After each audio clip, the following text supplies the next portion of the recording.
நான் போடுற பதிவு மெயினாக என்னன்னா லேடீஸ்க்கு உள்ளதாக தான் இருக்கும். அவங்ககிட்ட நான் இன்ட்ராக்ட் பண்ணுற மாதிரி தான் நான் போட்டுக்கிட்டு இருக்கேன்.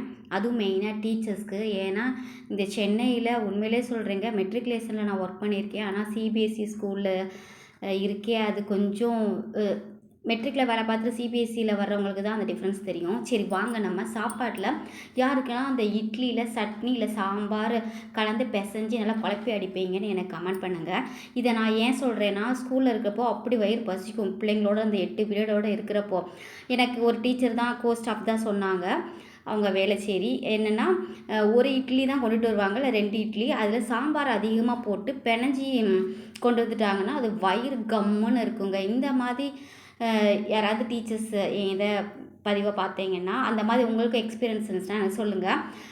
தோசை வந்து ரவா தோசை கேரட்லாம் போட்டு பண்ணேன். அது நான் என்னமோ நினச்சேன், அது வேறு மாதிரி வந்துருச்சு.